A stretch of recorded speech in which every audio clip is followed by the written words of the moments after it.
మీరు మా వేములవాడను కూడా ఆ విధంగా తీర్చిదిద్దాలని చెప్పి నేను మొన్న ఇదే సమయానికి 7:30కు నేను వేములవాడలో గర్జించిన. ఈరోజు బండి సంజయ్ గారు ఎంపీ కరీంనగర్ పక్కకు మోడీ గారు ఉంటారు, ఆయన మాట్లాడతాడు.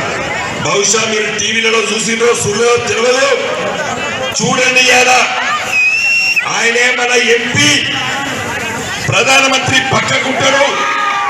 కరీంనగర్ పార్లమెంటు నియోజకవర్గం గురించి ఒక్క మాట మాట్లాడలేదు. నాకు ఇది కావాలి, మా నియోజకవర్గానికి ఇది కావాలి, మా దేవాలయానికి, మా వేములవాడ దేవాలయానికి అభివృద్ధి కోసం డబ్బులు ఇవ్వాలని చెప్పి ఒక్క మాట కూడా మాట్లాడకుండా మోడీ మోడీ మోడీ మోడీ మోడీ మోడీ 100 సార్లు మాట్లాడాడు. ఎందుకు ఆయన ఎంపీ ఉన్నాడు? మనకు కరీంనగర్ పార్లమెంటు నియోజకవర్గ ప్రజల సమస్యలు విస్మరించి దేనికోసమైన ఎంపీ అని ప్రశ్నిస్తున్నా. నేను ఎన్ని విషయాలు అడగాలి? ఒక ప్రధానమంత్రి పక్కకున్నప్పుడు ఎన్ని విషయాలు అడగాలి? ఎలా మీరు పల్లెటూరు నుంచి వచ్చిన తల్లిదండ్రులు ఇక్కడ మీరందరూ కూడా ఇక్కడ ఉన్నారు.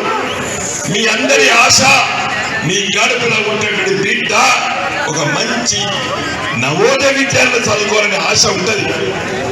ప్రతి జిల్లాకి ఒక నవోదయ విద్యాలయం ఇవాళ చట్టం చెప్తుంది.